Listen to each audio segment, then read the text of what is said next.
नमस्कार, जय हिंद, वंदे मातरम साथियों। मैं अनुपम चतुर्वेदी आज आपके सामने चाइना बायकॉट पार्ट 3 लेकर आया हूँ। पिछले वीडियो में मैंने आपको बताया था कि आपकी देश के प्रति क्या जिम्मेदारी है और आज मैं बताऊंगा आप उस जिम्मेदारियों का निर्वहन कैसे कर सकते हैं। तो अपनी बात को प्रारंभ करने से पहले मैं आपको कुछ पंक्तियां सुनाना चाहता हूँ। जो पंक्तियां हैं, हमने हार नहीं मानी है, हमने लड़ने की ठानी है, हमने हार नहीं मानी है, हमने लड़ने की ठानी है। जान से बढ़कर क्या बोलेंगे, हो जान से बढ़कर क्या बोलेंगे, जान तो आनी जानी है, ये तो बस अंगड़ाई है, आगे और लड़ाई है। यही वो लाइन है जो मुझे इंस्पायर करती है अपने देश के लिए कुछ कर गुजरने के लिए, अपने देश के साथ खड़े होने के लिए। तो मैं चाहता हूं कि आप भी सभी लोग संकल्प लें और अपने देश के साथ खड़े रहें और चाइना का बायकॉट करें।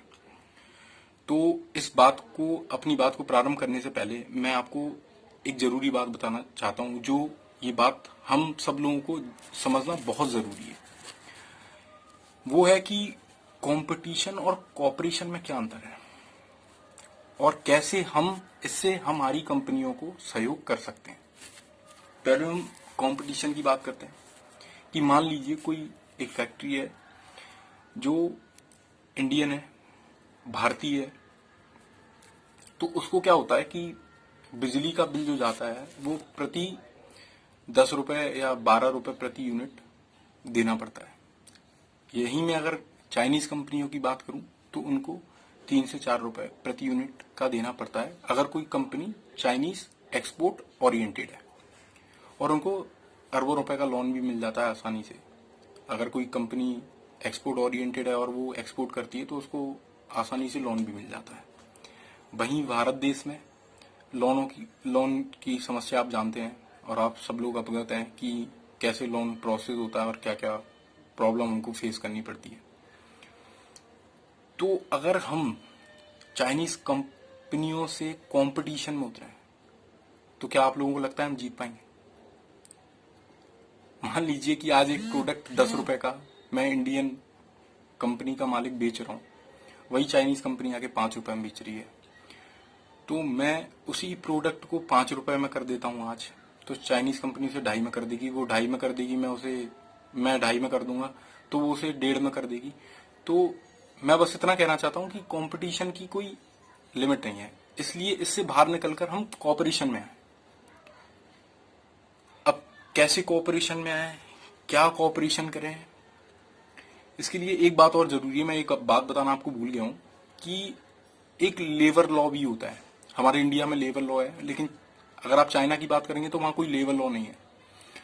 तो जब वहां पर लेबर लॉ नहीं है तो आप 10 लोगों को निकाल दीजिए, 100 को निकाल दीजिए, कोई फर्क नहीं पड़ता है, 100 लोग और आ जाएंगे, कोई लेबर लॉ नहीं है। हमारे यहाँ लेबर लॉ है, तो हमारे यहाँ जो लेबर आती है वो काफी महंगी है और उनका खर्चा भी काफी महंगा उठाना पड़ता है हम लोगों को, लेकिन वहां पर सस्ती लेबर मिल जाती है। तो इस वजह से उन्होंने अपना जो इंफ्रास्ट्रक्चर है वो काफी सस्ता कर लिया है। अब मैं बात करूं आपको अगर कॉपरेशन की, तो कॉपरेशन क्या होता है कि अगर हम कॉपरेशन में जाएंगे तो मेरा मानना यह है कि अगर आप कोई सामान खरीदेंगे तो आप ये सोचकर खरीदिए कि ये सामान जो मैं खरीद रहा हूँ या भारतीय सामान जो मैं खरीद रहा हूँ उससे क्या होगा कि किसी गरीब को रोजगार मिलेगा और किसी भारतीय को व्यापार मिलेगा। तो इस भावनाओं के साथ हमें कॉपरेशन करना है और चीजों को कॉपरेशन की भावनाओं से सामान खरीदना है। अगर हम किसी को रोजगार दे सकते हैं, व्यापार दे सकते हैं, तो यही हमारा कॉपरेशन है और यही एक कॉपरेशन की नीति पूरे देश में चलना चाहिए, जिससे क्या होगा कि हमारा भारत देश बाहर निकल के आ जाएगा, जो हम आज हमारा कंपटीशन की भावनाओं में फंसा हुआ है, तो इससे हम निकलकर बाहर आ जाएंगे। ये बात मुझे काफी पढ़ने के बाद 2-3 दिन मैंने पढ़ा तो ये बात मुझे समझ आई कि हम कॉपरेशन वाले लोग हैं और हम कंपटीशन में फंस गए हैं। जब कॉपरेशन वाले लोग कंपटीशन में फंस जाएंगे तो ना तो वो कॉपरेशन के रहेंगे ना वो कंपटीशन के रहेंगे, क्योंकि कंपटीशन तो हम कर नहीं सकते। जैसा कि मैंने आप लोगों को बताया अभी कि उनके यहाँ क्या इंफ्रास्ट्रक्चर है, कितना सस्ता है, तो हम लोग कॉपरेशन वाले लोग हैं। तो मैंने आपको जो कॉपरेशन बताया था, मैं उसमें फिर से आपको रिपीट करके कुछ बातें बताना चाहता हूँ कि कॉपरेशन होता क्या है। जैसे मान लीजिए कि आपके गांव में कोई सामान बनता है, तो सबसे पहले आप उसे खरीदिए। अगर वो सामान आपके गांव में नहीं मिलता है तो कहीं और बनता है, किसी और गांव में बनता है, तो उसे खरीदिए, वो कॉपरेशन है। अगर वहां नहीं मिलता है वो सामान, अगर किसी प्रदेश में मिलता है तो उसे खरीदिए, वो कॉपरेशन है। अगर वो प्रदेश में नहीं मिलता है तो किसी और प्रदेश में मिलता है, वो खरीदिए, वो कॉपरेशन है। अगर उस प्रदेश में नहीं मिलता है, हिंदुस्तान के किसी भी कोने में मिलता है और भारतीय प्रोडक्ट है, तो उसे खरीदिए, वो कॉपरेशन है। अब आप मेरी भावनाओं को समझ पा रहे हैं कि कॉपरेशन का मतलब क्या है। तो जब हम कॉपरेशन की भावनाओं में आकर या भावना समझकर हम ये चीजें जब खरीदेंगे तो भारत की व्यवस्था को बदलने के लिए एक कॉपरेशन की नीति ही काफी है। हमें ज्यादा दूर जाने की जरूरत नहीं है और ज्यादा कुछ करने की जरूरत नहीं है। हमें बस कॉपरेशन की दुनिया में वापस लौट आना है, जिसमें हम कंपटीशन की दुनिया में फंस गए हैं।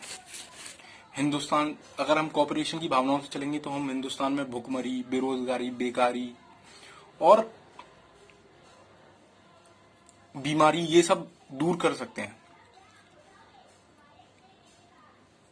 और हम आज सब मिलकर एक संकल्प लें कि हम स्वदेशी अपनाएंगे, कॉपरेशन के साथ बढ़ेंगे और चाइनीज कंपनियों का विरोध करेंगे और हमारी जो भारतीय सामान है उनका ज्यादा से ज्यादा उपयोग करेंगे। तो जब हम इस बहिष्कार के स्तर पर संकल्प ले लेंगे तो अपने जीवन में कुछ ऐसा करना है कि कभी भी किसी चाइनीज प्रोडक्ट का इस्तेमाल ना करें।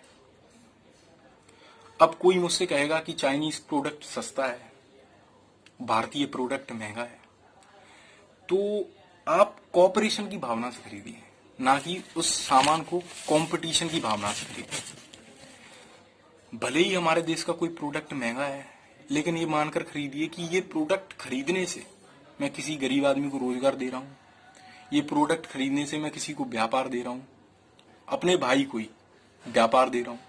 अन्यथा क्या हुआ, आप सब लोगों ने विदेशी माल खरीदना शुरू कर दिया है और इस माल को खरीदने से हम लोगों ने क्या है कि हमारी ऑयल इंडस्ट्री के बारे में आप लोगों ने सुना होगा कि काफी स्तर पर बंद हो गई है, क्योंकि हम आजकल पाम ऑयल खरीदते हैं।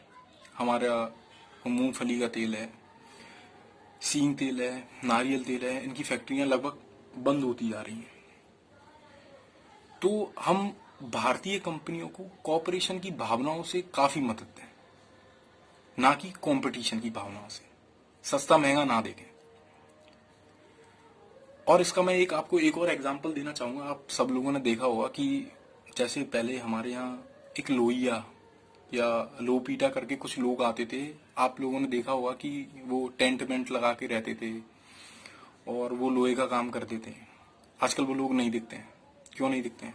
क्योंकि अब आप लोगों ने हर माल 5 रुपए में खरीदना शुरू कर दिया है।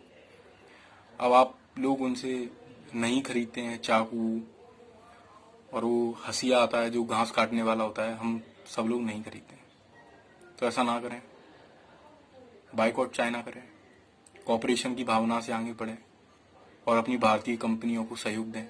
फिर से भारत खड़ा करें कि हम किसी के ऊपर डिपेंडेंट ना हो पाए। आपने ग्लोबल टाइम चाइना में काफी खबरें देखी होंगी जो चल रही थी। कुछ दिनों तक पहले तो धमकियां दे रहे थे कि भारत लोगों को इंडिपेंडेंट नहीं हो सकते हैं वो, क्योंकि 75% कंपनियां चाइनीज हैं। मोबाइल फोन की बात कर रहे थे वो लोग कि 75% चाइना की कंपनियां हैं मोबाइल इंडस्ट्री में, तो इंडिया वाले लोग इंडिपेंडेंट नहीं हो सकते हैं, चाइना के बिना उनका कैसे काम चलेगा। आज ही वो जब कुछ संगठनों ने और कुछ लोगों ने जब विरोध करना स्टार्ट किया तो आजकल की न्यूज है, उन्होंने बोला है कि ऐसा भारतीयों को नहीं करना चाहिए। हम लोगों का ट्रेडिंग बहुत सालों से चल रही है, हम लोगों ने रिश्ता बना रखा है एक दूसरे से, तो आज वो डर के बात कर रहे हैं। इस डर को और बढ़ाएं और भारत को आगे बढ़ने में सहयोग दें और अपने भारतीय लोगों को रोजगार दें, व्यापार दें, कॉपरेशन की भावनाओं से चलें। बस मैं आप लोगों से इतना ही कहना चाहता हूँ। वंदे मातरम। जय हिंद मित्रों।